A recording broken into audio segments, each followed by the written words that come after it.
Live from Myrtle Beach, South Carolina, this is Dr. John Stamey, and I want to welcome you to ScaryCast.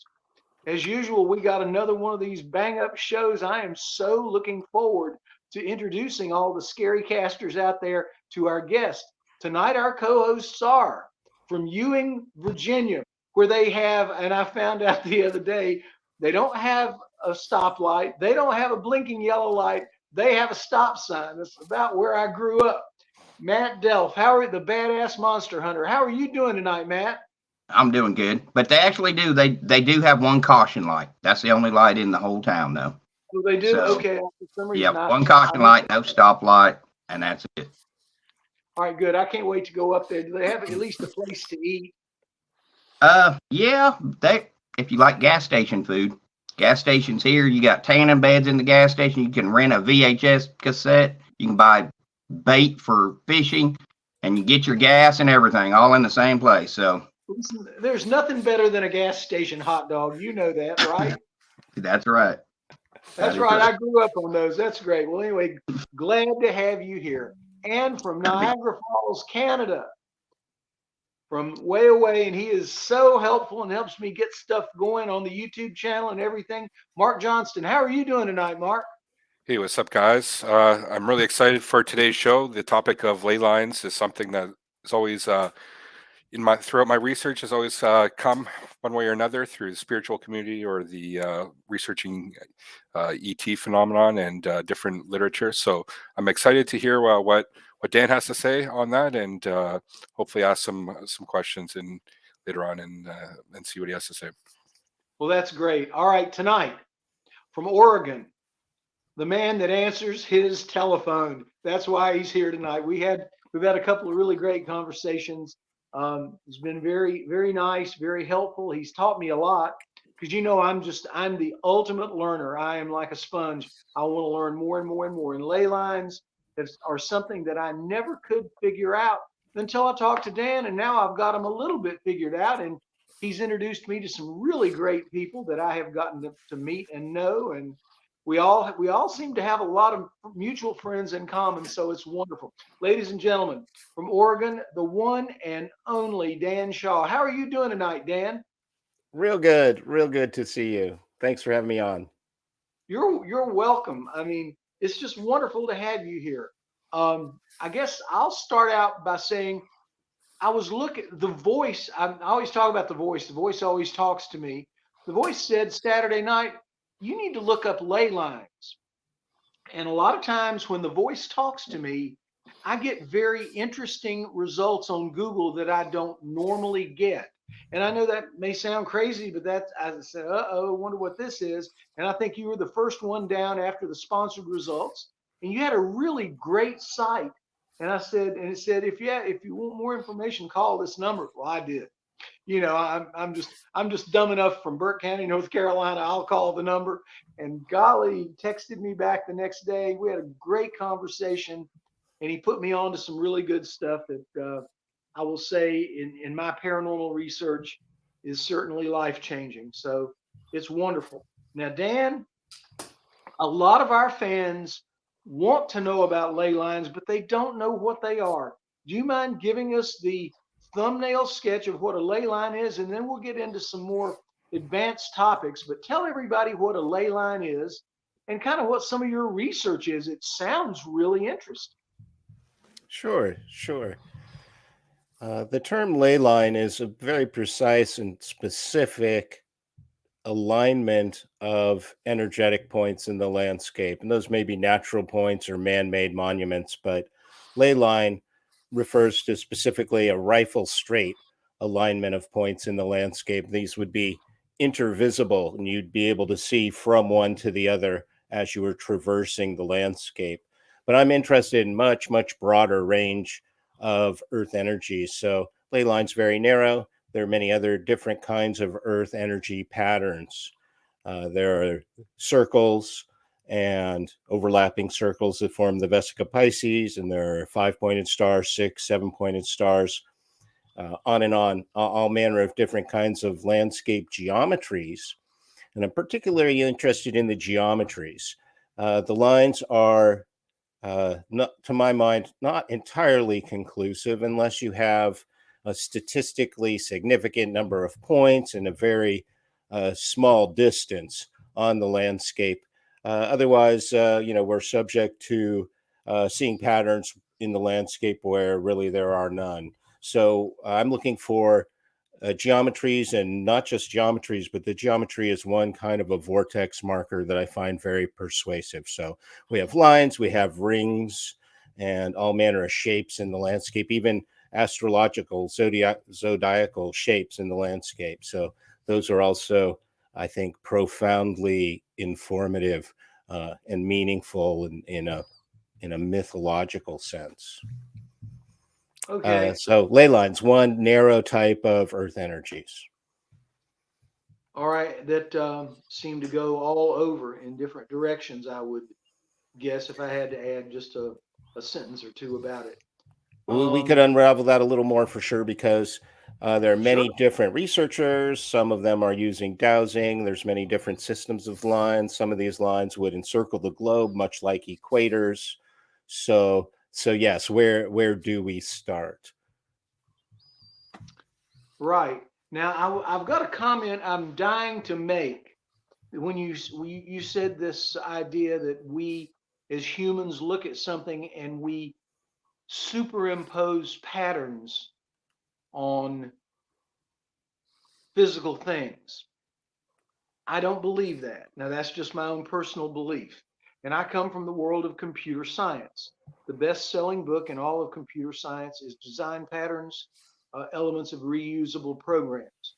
And the gang of four, Eric Gamma, Richard Helm, and the bunch of them, they scoured through thousands upon thousands of ideas of code, computer code, and they came up with 33 patterns or 33 solutions to programming problems that seemed to evidence themselves over and over and over again. It's like I'm a sucker. On page 9 of your book, what is it?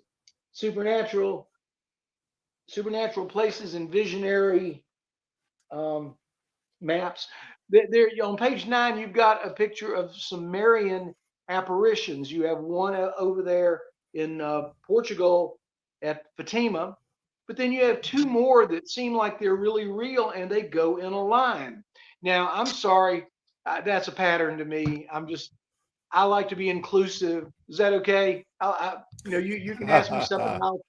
I'll try to say yes. This is what I'll try to do. Well, I have seen endless patterns on the landscape, and for my part, I'm trying to bring scientific rigor to the subject. I started studying this material. I went out and got a bachelor arts in geography because I wanted to understand the ideas and be able to explain them better.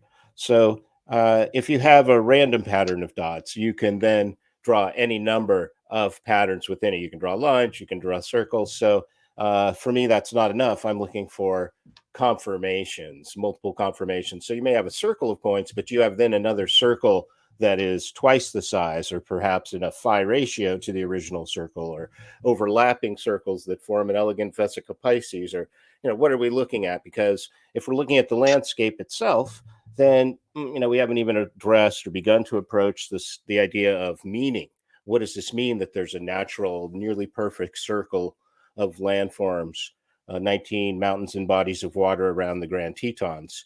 Here, as I show in this map I published, the Earth star North America. That was a little convoluted. Let me restate that. 19 significant mountains and bodies of water form a nearly perfect circle around the Grand Tetons. I call it the Earth star North America. It's one of the two maps that I published along with the Earth star globe. So here we have, I think, a profoundly convincing map showing this elegant landform and how perfect these 19 points form a circle, each one the largest mountain or body of water in its region. So now these are not man-made, these are natural. So what is the meaning of that in terms of why are these patterns showing up? Are they natural in the landscape, or is this something we're imagining? So when people are sharing their maps with me, I'm looking for, okay, this alignment. How convincing is this? Are these points in a rifle straight alignment over, intervisible on the landscape within a very short distance, a matter of maybe just 20 miles, more or less? We're seeing like 5 points in the landscape, something like that. That would be statistically significant, where you could say, okay, in historic times or prehistoric times, maybe people built these monuments so that they could maybe travel the sacred ways, etc. So my distinction is that we do it all the time. We're pattern seeing beings. The nature of seeing something in the clouds is called pareidolia, if I'm pronouncing that right, pareidolia. Yes, you are. So that's what we do. We see rocks that look like faces or beings. And I'm not saying that's not important in a mythological sense. That's profoundly important. If your country looks like a boot, and you can say, yeah, I grew up in the heel, but then I moved to the toe, that's profoundly useful in like a mythological sense. And I wouldn't discount that in the least. But that's a little different from vortexes. But from a vortex sense, we're looking for vortex markers. Those may be elevations, high elevation points, or they may be large bodies of water. They may be cultural points, graveyards. They may be Masonic temples or whatever they are. But we can draw all kinds of patterns. So, triangles in themselves aren't very convincing. Is it an equilateral triangle? Is it an isosceles triangle? Is it a 3, 4, 5 triangle? Those are the kinds of geometries for me, which are profoundly convincing. If you're looking at, let's say, did the Masons know about geomancy and were they aware of they were building in these patterns? Well, it's going to take a certain kind of precision to convince me, but accuracy isn't everything. As I say, there's this mythological sense in the Joseph Campbell sense of myth, of giving meaning to the landscape, that to me is profoundly important. Wow, you used a big name there, Joseph Campbell. That's great. Thank you very much. He's one of my heroes. Yeah. Absolutely. And so, yeah, and I guess I come from a world where we had these design patterns, and then I was introduced by my doctoral advisor to Christopher Alexander, the guy that did the book Design Patterns.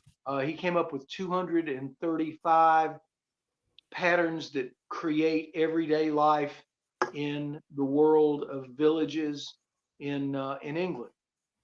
And they're kind of ill-defined, but it was a great idea.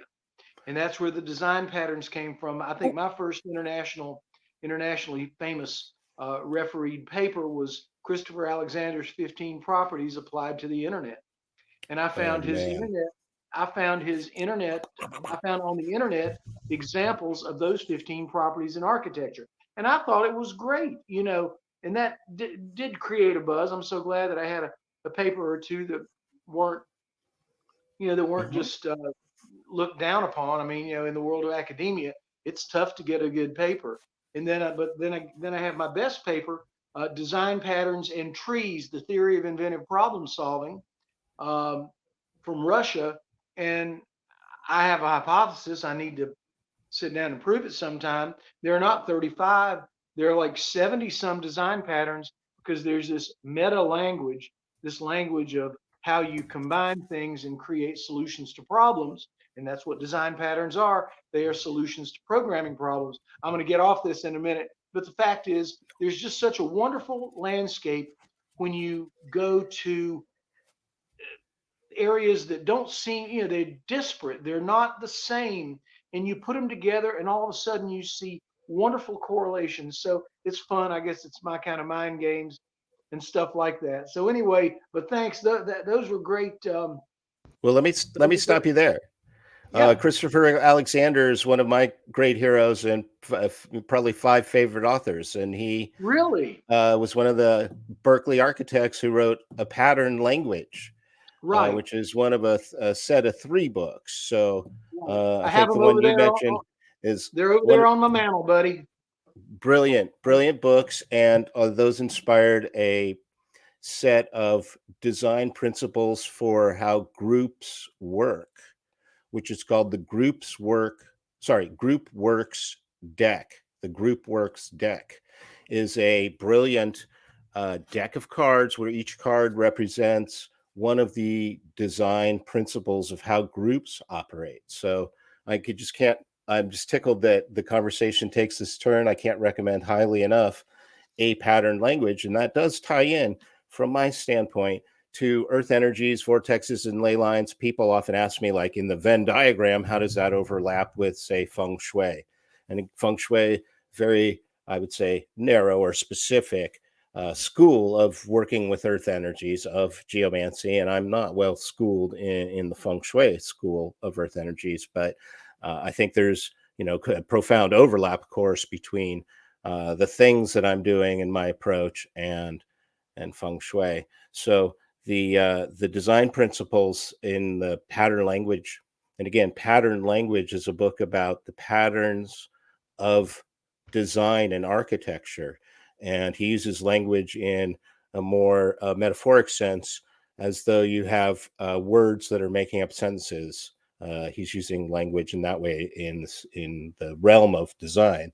So there you go. This very exciting kind of overlap between the feng shui, the pattern language, design, architecture stuff, and vortexes, because we're, of course, also looking at these built monuments, how they're built in geometric proportion, harmonic proportion, and using acoustic principles, more or less, to help energize and activate our chakras, our energetic body.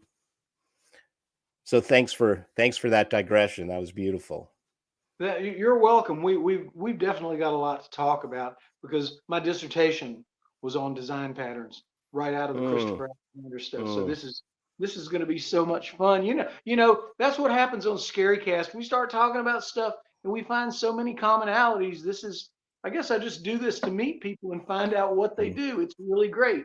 Now, getting back to ley lines, because that was the subject that brought us here last Saturday night. I mean, ley lines are so interesting, and I mean, tell us a little bit about let's take here's a project that I ultimately want to do.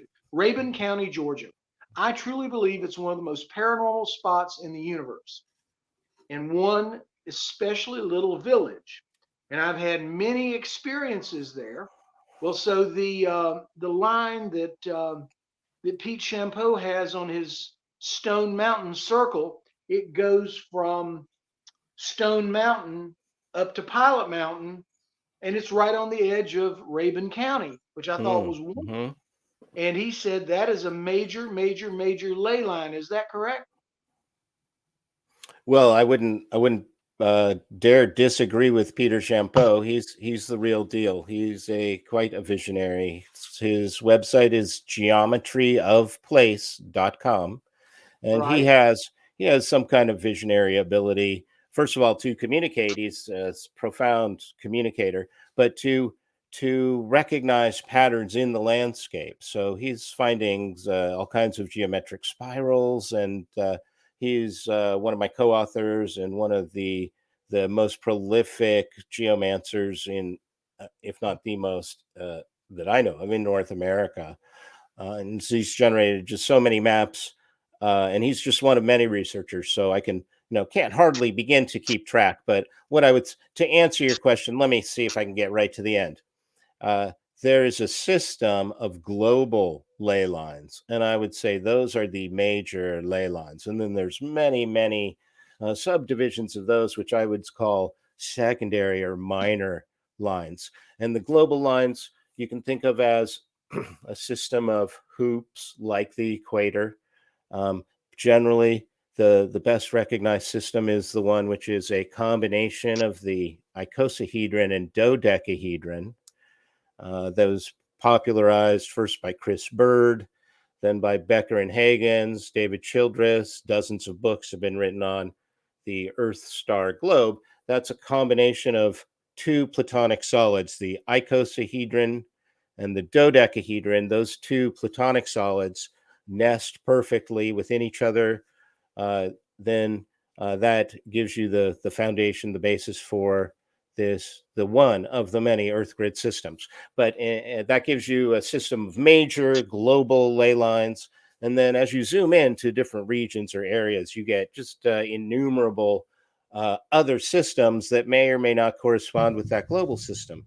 But your line going through your county would be not just a line on a map, yes, but on the landscape, it might be, if it was a major line, let's say, it would be, first of all, at ground level, but not only at ground level, it would have a certain dimension to it, whether it's kind of a spiral waveform or a sine wave or whatever it is, it's going to be actively expanding and contracting, charging and discharging. It's going to be above ground and below ground. And it may collapse at solstice and equinox. It has these very much living properties, and very, in my opinion, very, very close analogy to the energy meridians in Chinese medicine in our human body. Wow. Okay, that's great. So the idea of, I'm sorry, I'm just a newbie at this. So the idea of taking an EMF reader and taking, some things like that and going out there where you think they are, you might find something, right? You certainly would find something, and there's all kinds of scientifically rigorous kinds of technologies that you can use to measure electricity in the earth, in the atmosphere. But for our purposes tonight, it might be well to just kind of begin with our human energy system, our electromagnetic, our electromagnetic cells. We are living in and moving through a tumultuous sea of electromagnetic energy that is primarily driven by our sun, and then secondarily by the earth itself, and then of course the moon, ocean tides, that kind of thing. So we have these geophysical energies and those three primary drivers. But then we have surface features such as change in elevation, where you get different electrical potentials, air temperature, air pressure, air density. So surface features, you have subsurface features such as ore and mineral deposits. Those would affect your magnetic and your gravity fields, and you can get maps of those showing the subsurface features, or at least remote sensing of those subsurface features. And then you have your own human body as a sensory organ in all the various ways, and including with dowsing rods. So ask that question again. Let me see if I can give you the short answer. No, I think you gave me a good answer. Okay. Only include our co-hosts, because I think you and I have had the beginning of a wonderful talk. I'm very thrilled at the things you said. It's just amazing to find someone who knows who Christopher Alexander is, and so we got a lot to talk about. That's great. And I think the best time that I ever had in my life was at an international conference in Coventry, where I met some people that were real devotees of Christopher Alexander. Changed some ideas, and it was just great. Unfortunately, funds kept me from going back over there, or whatever. But it's just a wonderful thing. So anyway, yeah, guys, if you got a question for Sure. Dan, I'm really interested in kind of what he was talking about there, like the geometrics of the Earth, and primarily like the tetrahedron and sacred geometry, and how that relates to ley lines. When I think of like geometry in nature, something like somatics comes to mind, where it's like vibrational frequencies, like the classic experiment where you put like salt on a plate and you put a sine wave through it. It creates a very intricate like mandala effect, and something like that. I could see if like the Earth is like has a vibration. Obviously, it does. What types of points that would create on the planet, as far as kind of like where certain points would be, like the geometry would be projected, and would that have something to do with like kind of like an acupressure points along the planet, like when it comes to like chi points? Whoa, you're blowing my mind. Before I begin to address that third part about acupuncture points, you've really I think you've kind of pulled the pin on the grenade here on the whole subject, as far as I'm concerned. If you consider that the Earth is one great vortex, it has a fundamental frequency. And one of my hypotheses is that the fundamental frequency of the Earth is based on the measurement of the Earth, the circumference of the Earth, when you measure through the poles. Okay, so polar circumference as opposed to the equatorial circumference. The planet's not spherical. It actually bulges at the equator, partly because of the rotation. Yes. So if you take the polar circumference, that number is a near exact multiple of 27 miles. We find that many, many vortexes around the world are a circular diameter of multiples of 27 miles, as though they are fractions or harmonics of the fundamental note of the whole Earth. So I go into that in some depth in the book I have called U.S. Vortexes 54 Miles Wide. I give the examples of that. Tesla, in one of his patents for propagating waveforms through the Earth, alludes to a very similar idea, so that when we're looking for vortexes, we can actually see them on maps, because mountains and bodies of water often form these circles that are 54 miles in diameter, 108 miles, 216 miles in diameter. Then the roads will follow the curve of that mountain or that river, and you'll see these circles or half circles of these features in, road atlas scale.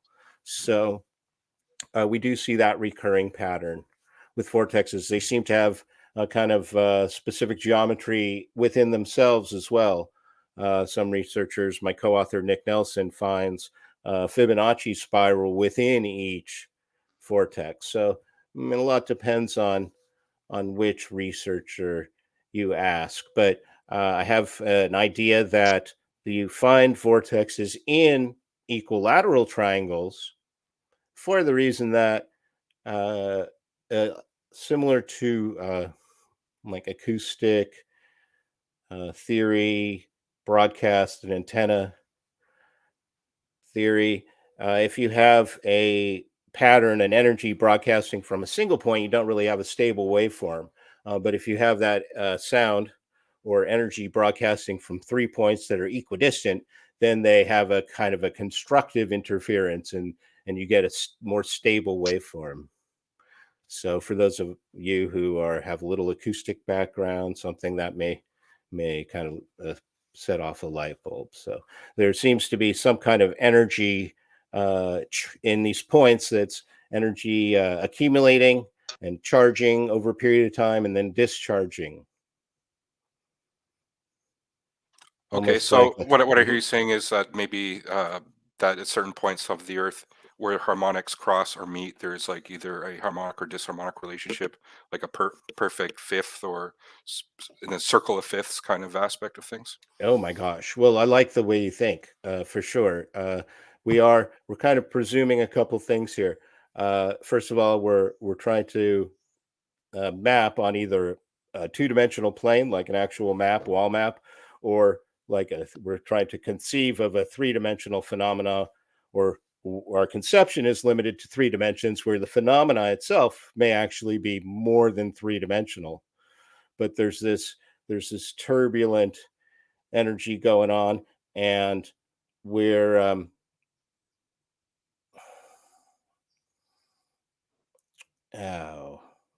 give me a second. What I want to say is we have various models of it, and one of those models looks like the triangles.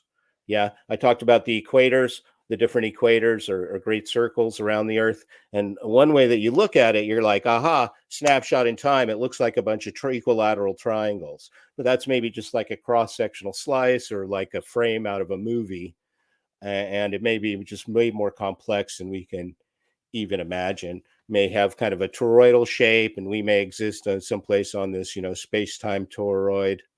I have lots of questions. I'm sorry, I have to make a comment. This is a John Stamey comment. Wonder what Mark Sargent would say about this. Do you know Mark? Tell me. He's the head of the Flat Earth. Oh gosh. I've interviewed him about 10 times. I love Mark. He's a lot of fun. And I'm sorry when you said the equator, it was just, I'm sorry. It was just, it was a great thing. I just had to bring up Mark Sargent. I'll call him and tell him tomorrow that his name came Okay, up. shout out Mark Sargent. Yeah, I'll see if I can get him back on here. He's a lot of fun. You know what? The paranormal and conjecture can be fun. It really can. I mean, it's like that's why we're here. We're not here to be boring. We're here to have fun and enjoy what we do. And so far, God, it's been a lot of fun. It really has been. So, are we at? Yeah, we're at 3. We're at 40 minutes past the hour, and I want to say thank you to our sponsor, Mind Zero, the great spa. You can go in there and get 200 degreed all you want, and then do a cold plunge at 43 degrees. So that's what everybody needs to do. They're in Myrtle Beach, coming soon to Mount Pleasant, which is right outside of Charleston. They're coming to Boulder, Colorado, and they're coming to Raleigh, where we're going to be having a UFO conference, I think in August. We're in the process of putting that together. And don't forget the World UFO Conference in Clayton, Georgia. That is going to be June the 29th at the food bank. That's a great place. We're going to help collect food for people that can't afford food, and we're going to have the World UFO Conference. So be there. Don't be square. It's going to be a lot of fun. And I hope we might have somebody from the world of ley lines to come talk to us. I'm trying to put that together as well. So we'll see. So there is our plug for our wonderful sponsor, Mind Zero. All right. Well, that's great. Matt, do you have a question for Dan Shaw? Oh, yeah. More like, what are your questions? Yeah. All right. Okay. Everybody knows I'm into the paranormal, the stuff, believing in the unbelievable. A lot of my research is done in these. You mentioned a lot of things, your chakras, all this stuff, in which I'm very familiar with. My girlfriend does all that stuff with the chakras, the vibrational frequency, everything. But a lot of these areas that I research, we have, for example, portals, stuff like that, magnetic field, all this stuff, all these anomalies. These ley lines have somewhat of an effect. We all know that it supposedly your major things like the pyramids, Stonehenge, stuff were built on these intersections of these ley lines. We have a lot of paranormal activity that goes on around these ley lines, these intersections. So my question is, how much do you think, and certain people experience more because everything's energy, more people are higher vibrational frequency than others, stuff like this. So how do you fit the paranormal activity stuff in with this energy and these ley lines? For example, I'm not sure if you believe in parallel universes or portals or any of that stuff, but a professor out of Iowa had once told me that you got to have a zero magnetic field. You've got to have a huge energy burst to open up a portal like a solar flare, and they're unpredictable. And I researched with a group called the Meadow Project, and some of the guys I research are in the government. They're high up in the government, and we've experienced stuff like cubes, portals, people we got on video, these people disappearing, high radiation. Now, do these ley lines, surely they've got to have some sort of an effect of all this other stuff that's going on. So my question is, what is your opinion on stuff like the parallel universes, the different stuff? I'm taking you straight down the rabbit hole. I'm not holding no book. It's going straight down there. We only have an hour, so we really got to jump right to the end, I think. And that is, since this is a paranormal show, we do want to get right to the paranormal. And you can tell that I'm not approaching vortexes exactly from the angle of the paranormal. Every Earth Energies, Earth Mysteries researcher is approaching from a different angle. And I have kind of a very peculiar story of my own about how I kind of sidestepped into studying earth energies, actually from a foundation of studying alchemy. And Mm. so for me, this geomancy is just a subset of alchemy, and all the same rules apply, and goals as well. So for me, my end goal, let me just state this before the end, and that'll give us a little time to reflect on it maybe. So my approach to the research, I can encapsulate in this one sentence. There's an infinite amount of energy available everywhere, all the time, for a physical healing, psychic opening, and for harmonizing the planet. Yep. So, three-part thing, this relationship between ourselves and the planet as a unity, so that we are affected by the energy of the place. The planet is also affected by us. It's more than just a handshake or a reciprocity. It's actually a unity.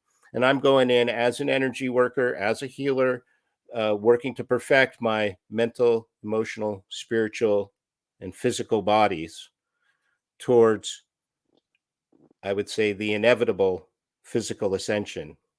So that's my approach to the subject. I've had some paranormal experiences, but I'm kind of my own devil's advocate in a way, because there's an unanswered question in my mind about the exact relationship, correlation, or overlap between the vortexes, the earth energies, and paranormal activities, because paranormal activities can take place anywhere, clearly. And the way my approach to vortexes is very narrow.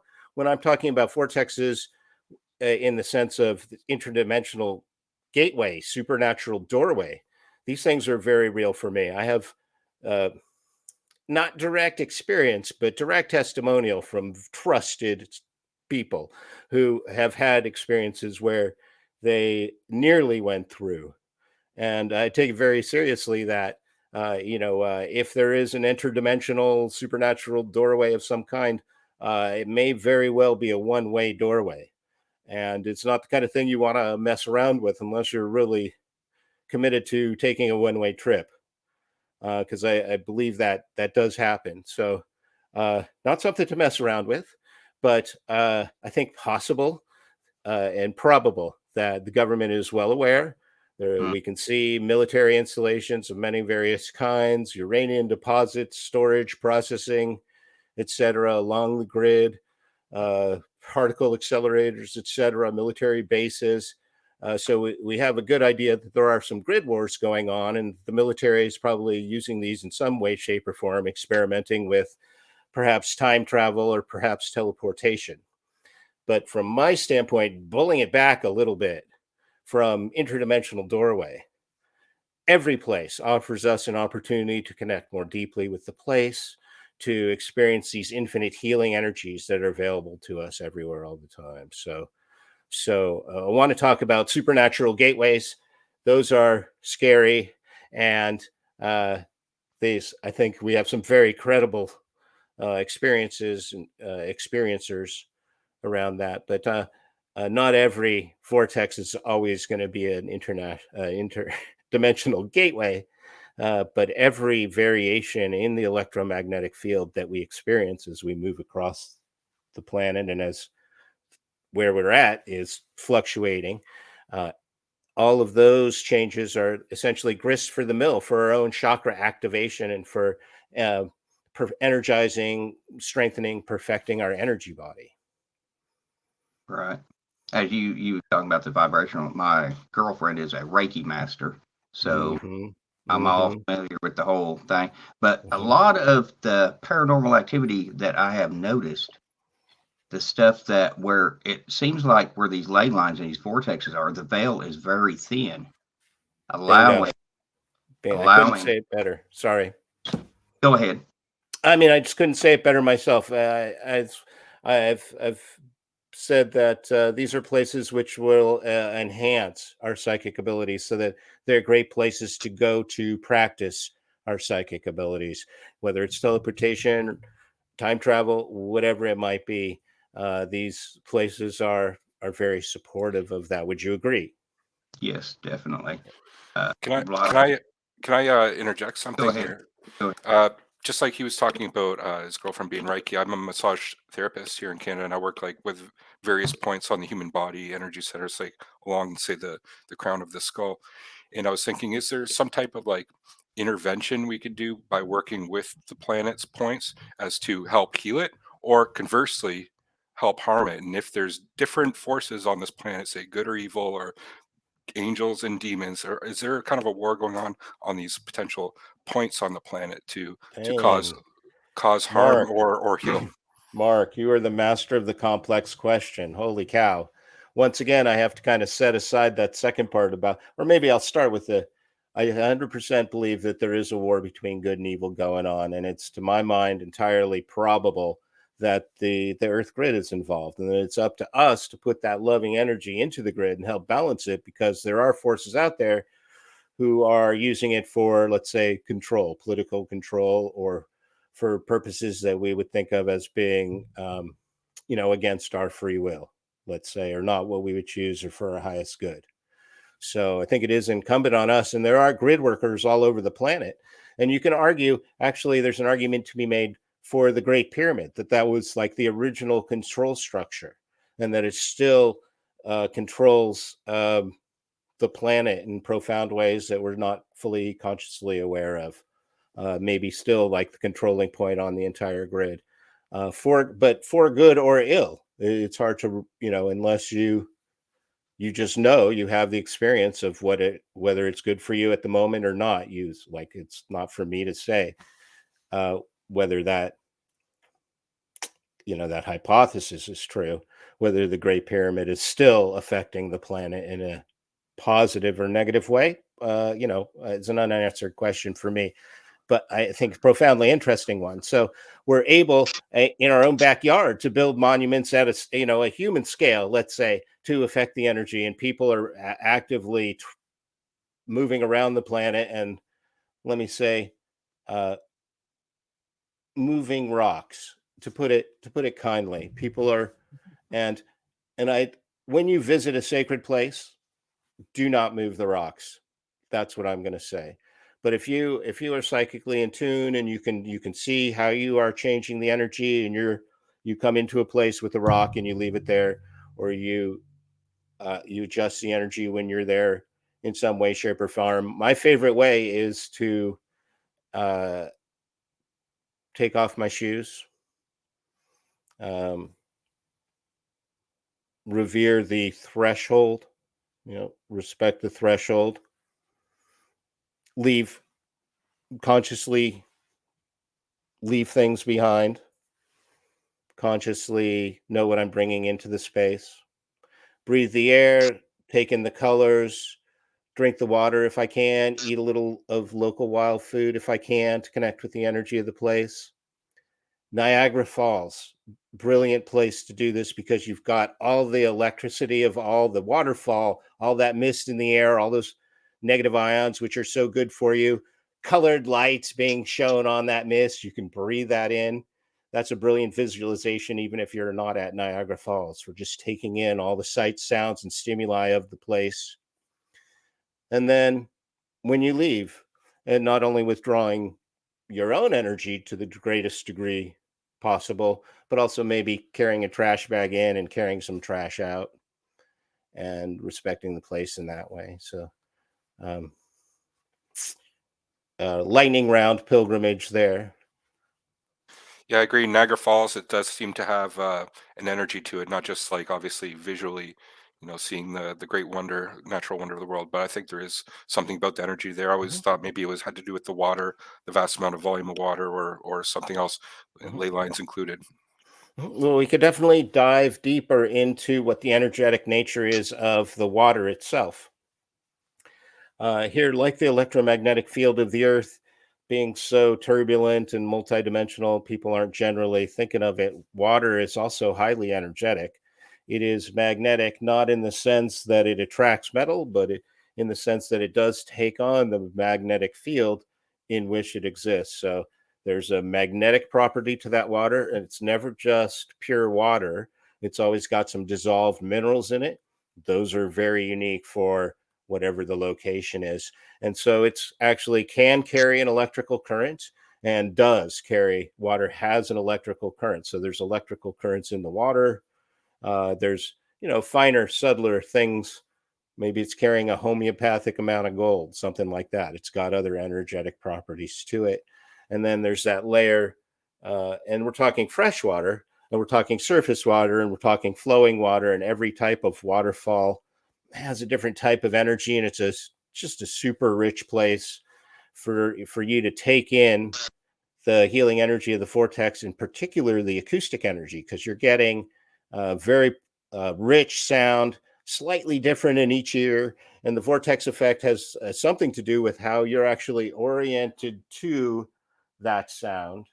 And those close frequencies are actually creating that binaural beat, or that like brainwave frequency in your head. There's an additive effect of hearing slightly different sounds that does help to bring your brain waves into harmony.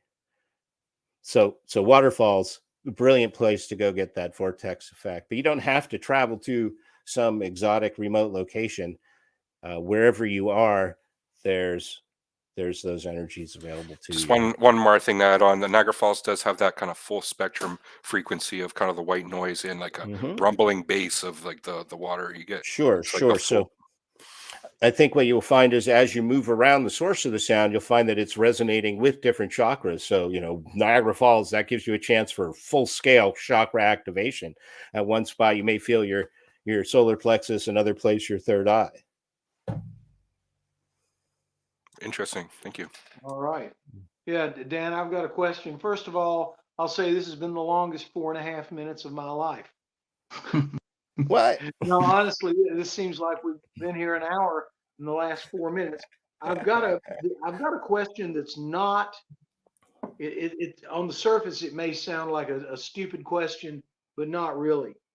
And it actually has to do with the Great Pyramid.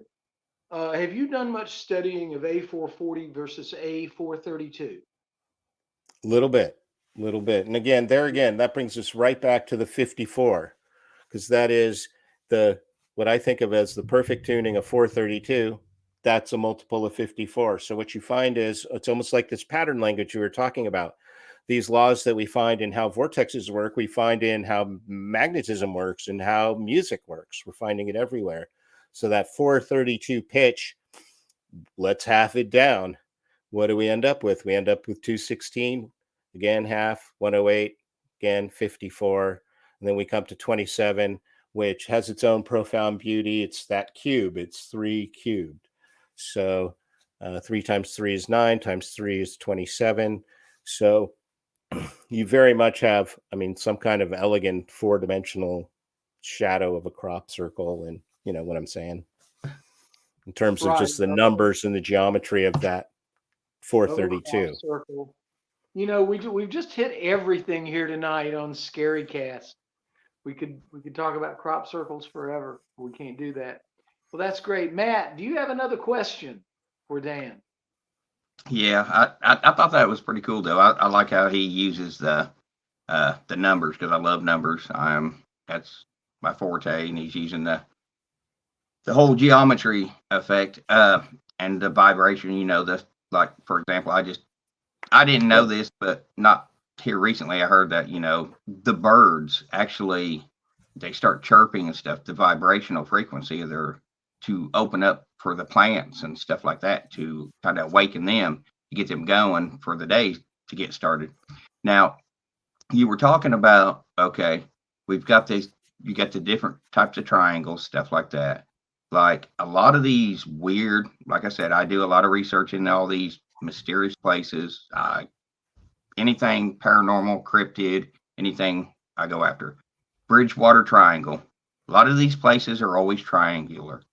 So what is the significance of the grid lines with a lot of these triangles? Sure. So actually, I want to take that in 3 parts. Okay. Forgive me. I'm going to just pick up a thread, Mark, that we left behind. And that was about the tetrahedra. Okay. Then I'll hit birdsong. And then the third part and I'm taking notes here because the triangle's the Bridgewater Triangle. Okay, so backing up for a second, everything in nature, everything in creation has a geometry, whether it's at a microscopic scale or a macroscopic scale or at a planetary scale. It's hard for us to recognize at a planetary scale for maybe obvious reasons, but there are people out there, visionaries, who are recognizing these natural geometries. And it's not the first time in history. We can think that perhaps through some kind of advanced technology or psychic abilities, ancient man was somehow able to recognize this incredible global scale geometry, because a phenomenal number of these points I mentioned, based on this Becker-Huygens, or this planetary grid that's the combination of the dodecahedron, the icosahedron, 62 points total when you include the north and south poles. Many of these points, first of all of them have some kind of unique geologic features. And then there's dozens of them that have these ancient monuments built on them. Not just the Great Pyramid, which is actually south of the number one point. The number one point on this grid is actually anchored in the Nile Delta, which perhaps in earlier times was not submerged, and where there's probably a monument out in the Nile Delta that's now submerged or destroyed. So you've got this planetary grid system, and that one's icosadodeca. But there are others, and the tetrahedra is one. And so when you look at the tetrahedra, now we're talking about a pyramid-like thing, but it's got four sides that are all equilateral triangles. And I'm sorry I don't have more visual aids here, but the triangle-based pyramid, the tetrahedron, if you were to inscribe that in the globe with one point at the North Pole, those other points would come out at 19.47 degrees south latitude. And then if you were to flip it, that tetrahedron, point at the South Pole, again, those other 3 points would come out above the equator, 19.47, approximately 19.5.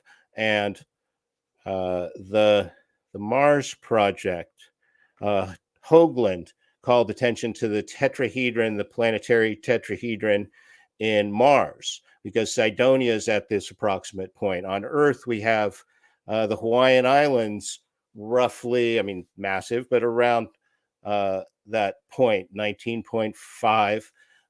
That's a stable hotspot in the core of the Earth underneath Hawaii as the oceanic crust rides over, giving you that chain of islands. So stable hotspot in the Earth at that tetrahedral geometric point. Yes, Mount Emikusi in Chad in Africa, it's the most prominent mountain in its region. It's at that. Cydonia on Mars, I mentioned. Of course, that massive red spot, Jupiter, you can't really say it's point at 19.47, but it's approximately that tetrahedral geometry. And we're seeing pictures of the other planets that have hexagonal patterns, like stable hexagonal patterns at the North Poles. So there's these planetary scale geometries that manifest as maybe volcanoes, hotspots in the core, whatever it is. And it's because energy has shape and shape has energy. So I want to back up to that tetrahedron point. Birdsong, just to put a little bow on that, absolutely birdsong acts to open up the stomas, the little structures on the leaves that allow the plants to take in nutrients through the leaves, so that you can play birdsong, even recordings of birdsong, and then you can do foliar feeding. You can spray nutrients on the leaves of the plant, and they will be more receptive to that when you play that birdsong frequency. A lot of people use that on their gardens, actually. Right. And that was, you can Google that, and there's a fellow who used to provide those birdsong recordings and the nutrients, whose name escapes me at the moment. And then last to the Bridgewater Triangle. And that is, it's natural for somebody who's found like a bunch of paranormal phenomena to look at them on the map and kind of want to call them a triangle, because here again, any 3 points forms a triangle. True. And it's natural to want to ride on the coattails of the Bermuda Triangle, because you've got a paranormal triangle, and the Bermuda Triangle is the poster child of that. So, I can understand why they would do that. Or the Alaska Triangle people, they imagine that they've got a triangle. But again, here's where I like to put on my scientific, rigorous half of my brain and say, okay, well, what is the significance of this triangle? Is it equilateral? Isosceles triangles can be profoundly important. Some researchers have shown, both in the sky and on the ground. But Bridgewater Triangle, I'm not really convinced. Alaska Triangle, the one that's popularized, totally not convinced, because I have a pretty clear idea what the convincing triangle looks like. So if you're going to justify your Bridgewater Triangle, and I'm not you, but you're Right. you're gonna have to justify that it's not just this high paranormal activity, but this triangle is somehow anchored in geometry, and it's not just some random 3 points. Right. I want to see it confirmed in a larger geometry. If you see an equilateral triangle of points, that's going to infer that circle that it's inscribed in, and also the reverse triangle. So you're actually, if you find a triangle, look for that inverse triangle that's going to give you those other 3 points that'll make a 6-pointed star. That would be very convincing. Gotcha. Wow. Thanks for letting me monologue, guys. No, this has been, I've really enjoyed this. Mark, has it been fun? Yeah, it's been great. And while talking, I went to your Facebook page, Dan, and we have 27 friends in common. So I sent you a friend request. I hope to see more, see what you Right have to on. post. I'm sure you Right on. Yep. That's terrifying, Dan. Already stalking. Oh man. I am somewhat active on Facebook, but I find it's not the best way for me. So I make this offer to all your listeners now and in the future, that if they will email me, I'll answer every email. You can use the email energy, ENERGY, energy at vortexmaps.com. And when you email me, I'll send you a free copy of the US Vortexes 54 miles wide ebook, the link to download the ebook. So that's an invitation to everybody listening, so that I have a more direct way of communicating with you. And then I'll be able to send occasional research updates. Great, thanks. I hope you don't mind my phone calls. There's nothing else I'd rather do than talk about vortexes. I'm not some remote celebrity. I'm somewhat remote because I'm in Southern Oregon. I'm an hour north of Mount Shasta, and I'm happy Terrifying. when people come through the area. I have a little monograph called the Shasta Vortex Field Guide. When you come through the area, I'm pretty much right off the interstate, and you come have a cup of tea with me. We'll take a field trip, weather permitting. I plan on traveling out to Mount Shasta. I got close Great. there, so I will definitely be contacting you whenever I get that way. And I'll send you that ebook. It's funny, Dan. Matt and I are interested in lots of different things. We're going back to New Orleans with a very close relative of the Comte de Saint Germain, and try to find that whole bunch down there and all the vampires associated. And then we talk about this, and it's just, the paranormal world. I believe that we as researchers in 100 years, what we're talking about is going to be considered fact. And I love that Tesla said the same thing. I didn't realize that I said the same thing Tesla did. I guess it was just interesting that I picked up on his vibe. But Dan, it's been a lot of fun. And well, you're supposed to tell me if I've got like something on my forehead here. Hope that didn't show up on camera. Okay. Thanks so much for having me. I've got more to say about the Count Dracula legend, Saint Germain. I have my own little esoteric ideas, but here's what we'll do. We will get it. Elijah Henderson on as one of our co-hosts. When you want to do Saint Germain, I'll be in touch with you. I'd absolutely love to have you back. You have varied interests like we do, and Matt, don't you think that Elijah would really like to talk about Saint Germain with Dan? Yeah, absolutely. Especially, and he was talking about the alchemist. Saint Germain was supposed to be the alchemist. He's looking, the blue flame, and then all of a sudden you got this vampire story. It's pretty Yeah, crazy.